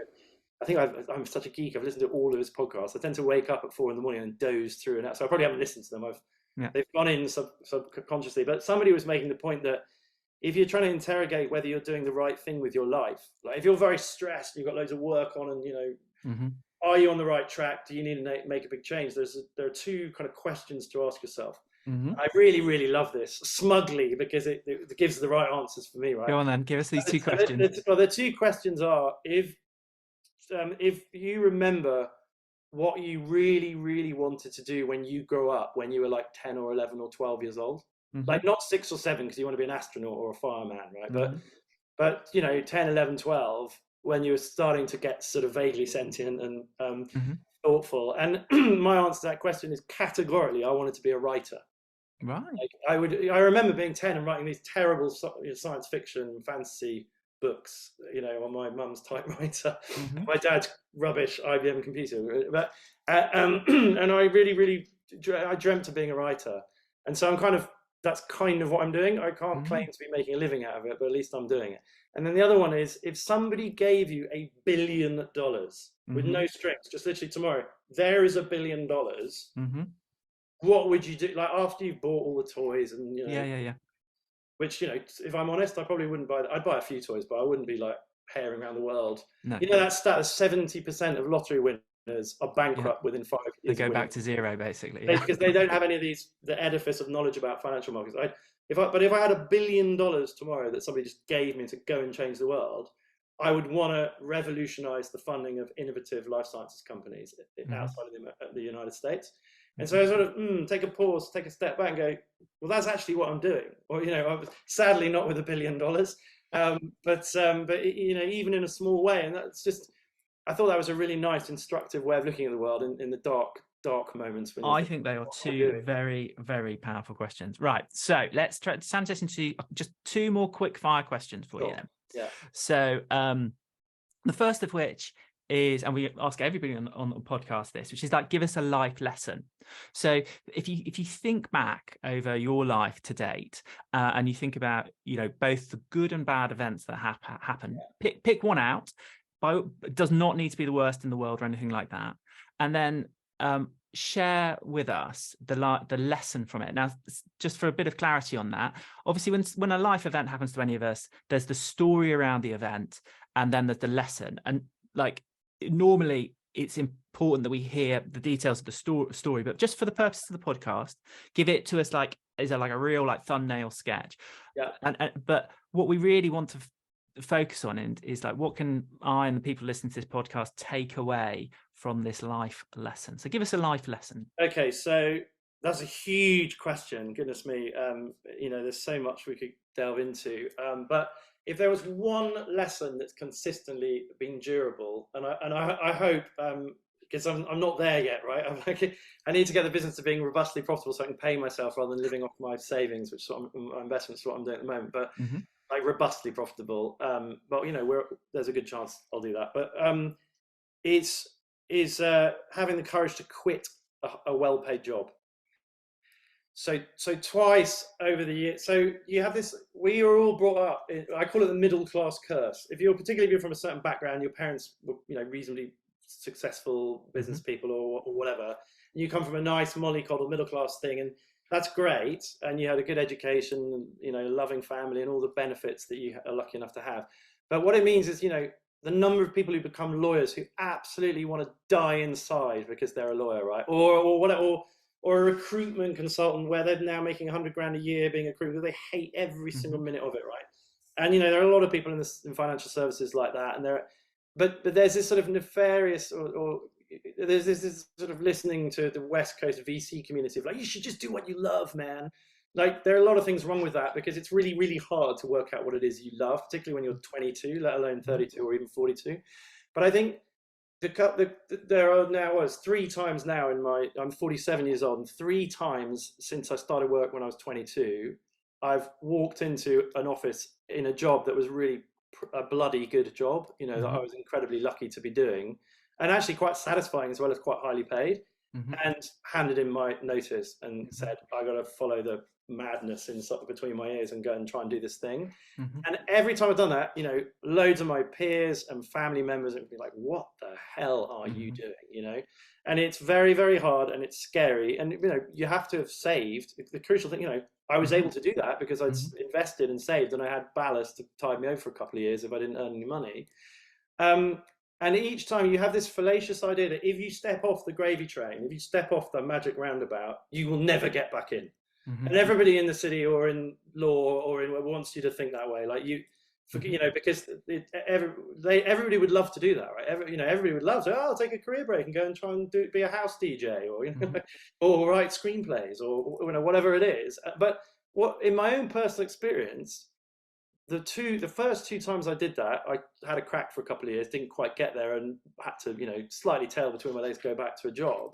I came in at a much more senior level with a much better basic salary both times, which is so counterintuitive and so odd. And it was, and I think a big part of that, if you said, when I first did it when I was like 27, I was really, really scared. I was like, dark, sleepless nights, or what have I done? I'm crazy, and my entrepreneurial, I was writing a screenplay then, and I got some interest, but I never got it made, and I was doing other things, and then I got a job interview with a headhunter, which was significantly better than the job I'd left before, and higher paid. And I think, and because what happened to me at least, is that the person on the other side of the desk who's interviewing you is fascinated. So wait, you left the city 2 years ago to go and write a screenplay, and you've been traveling, and they love it. They want to talk to you, and then if you can do the job, you're okay. So that's I think that's quite important. Although hold that thought, because let's see what happens this time. I'm not, if everything I'm doing right now fails, I don't relish the idea of being 50 and going back cap in hand to try and get a job when there's loads of I'm very optimistic for you, Andrew. So, but I think there's a point of nuance in there which just absolutely cannot be missed. I'm sure it wouldn't be missed, but obviously you had, prior to these big life-changing decisions, you had eating your own dinner, in the sense that you've saved and saved and saved and saved and saved, and that's, I think, a component part of it.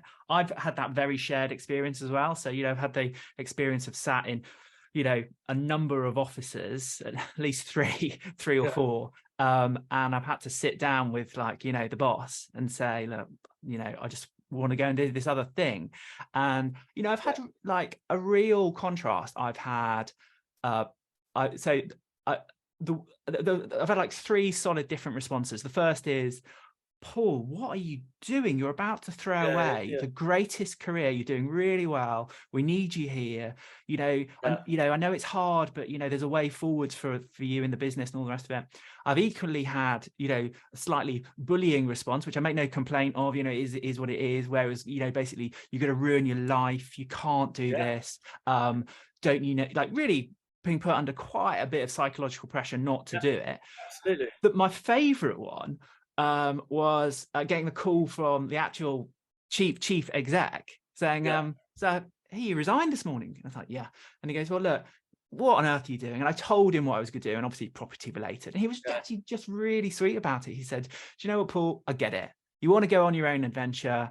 You're young. You want to kind of just see what you can do in the world. I love it. And he said, if it doesn't work out, give me a call and I'll give you a proper, and I'll give you his words were, I'll give you a proper job back. So that is so funny you say it, because it's always the most senior and the most successful, in my experience, it's always the multimillionaires, the people who built businesses, who are the most generous, the most supportive, the most willing you to succeed, right? And I find that all the way through. I have friends and family members whose view is that anybody, the Andre Balzac quote that behind any great fortune lies a great crime, which I think was true 200 years ago or 300 years ago, right? Aristocrats basically got to where they got to by killing people, literally. And I think the world's changed. And now I find in my experience, and look, having met 1,000 CEOs in my career, it's actually a lot more than 1,000 CEOs now. I've met several billionaires and a lot of centimillionaires and a lot of multimillionaires worth tens of millions over the years. And my experience is that almost universally, those people are not what the public would crack them up to be.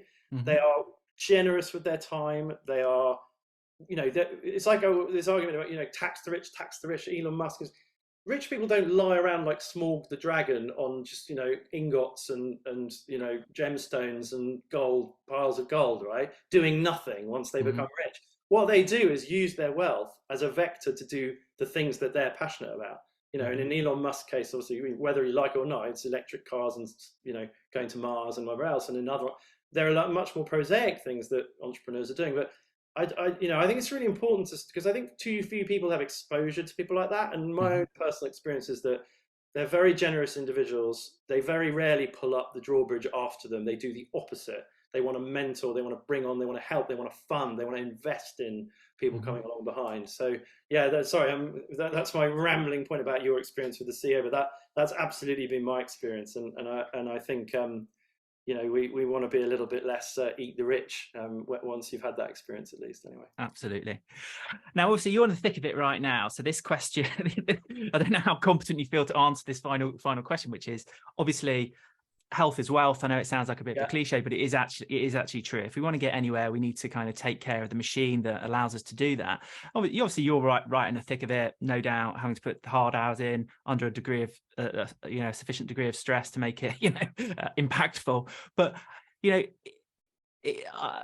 tell us between 1 and 3 things that are kind of currently keeping you sane, keeping you in reasonable shape, that we as the listeners to the podcast can kind of incorporate into our own lives, just so that we're looking after the thing that's going to get us where we want to go. I'm a complete personal development geek. And so this is a very easy question, apart from the 1 to 3 things. I mean, if you want 30 to 50 things, so I mean, this goes back to my point earlier about compounding, about financial market. Like, I genuinely believe that if you want the life you want, learn about financial markets, because that's the vector that will, even if you're on a relatively moderate income, that can make a massive difference, certainly over many years, as we've discussed. But the other thing is, British people are terribly, terribly negative and sniffy about personal development or self-help, which is the rude thing we call it. When actually, in my experience, it's utterly life-changing. Like it is the key vector that's enabled me to do all the things I've done. And I'm actually immensely proud of, my wife would laugh at me right now. She'd be like, don't tell them about your whiteboards and your affirmations and stuff. But broadly, yeah, that's exactly right. I have been adding various habits into the mix for probably 20 years, right? And I'm now at a point where they're about as good as they've ever been. I'm not quite over I've still got to drink a little bit less wine. Mm-hmm. The fact that I'm on blood thinner medication right now because I broke my foot the other Saturday, Right. and I'm therefore not drinking any wine at all, is probably quite helpful for the I'm trying to do this IPO. But apart from that, like, so I have a regime of probiotics, vitamins. Every morning I have an incredibly your audience probably knows Hal Elrod's Miracle Morning book. Mm-hmm. Or maybe it's like win the day between like 5 a.m. and 8 a.m. and the rest almost doesn't matter. It's not quite like that, but basically, I do meditate. I think Tim Ferriss has empirically established that 80% of his podcast guests have a meditation or mindfulness habit. I think that's really, like, these are people who are billionaires, top politicians, top film actors, top musicians, top sport, gold medalist Olympians. 80% of them meditate. Just use Calm or use a meditation app. It really works. It just takes you out of yourself. It stops the voice in your head. Have a really good regime. So part of what I'm writing about in the book is about so probiotics, for example, dysbiosis, which is your gut flora, your microbiome is compromised. So without wanting to go on too much, so in the last century, we've basically vanquished infectious disease, right? Smallpox and rabies. We have vaccinations for 26 different things, and we don't lose like thousands of children before their 5th birthday anymore. And being born is a very low risk of the mother and the child dying. I mean, amazing stuff has happened medically, right? But at the same time, there's a massive rise of what some people call plagues of modernity or disease of modernity. So obesity, autism, depression, alcoholism. The levels of diabetes and autism today are a multiple of what they were for the whole of the rest of human history. And the reason for that is because of what we've done to the microbiome. And there's some brilliant books about this. 10% Human by Alana Collen is a fantastic book on the subject. And so a lot of people's health problems today, including obesity and a lot else besides, have to do with the fact their gut flora is compromised. And I've written a lot about this in the new book. This is the cutting edge. This is a new frontier of medical science that we're just beginning to understand because we have the tools to understand it. And so I take a probiotic every day because I was diagnosed with Crohn's disease in 2008. And it was awful. For many years, I had a really bad chronic health condition, and I haven't had a symptom for 5 or 6 years now because of that. So, basically, I have an edifice of habit around supplementation, food, but I'm not like a terrible, I eat whatever I want, basically. But I just, it's like the old thing, if I say to you, don't think of a pink tap dancing elephant. There it is. What I do with food is I think about all the stuff that I like that's healthy. And I don't think of, I'm not going to eat donuts and I'm not going to eat chocolate. I'm not going to eat, I think, anyway, this all sounds a bit trite, but basically meditation, journaling. I use an app called the 5-Minute Journal every morning, which is amazing. And it just means there's some brilliant thing. We have 60,000 thoughts a day on average, and 80% of them negative, and 80% of them the same thoughts you had yesterday. That's just the human condition. That's the way we're built and hardwired psychologically. You have to overturn that. And so you have to be proactive about overturning that. So if you have a gratitude practice, a meditation practice every morning, you wake up going, oh God, that, and I haven't done that, and that person, I haven't, in a massive panic, or you can do, and a lot of people do.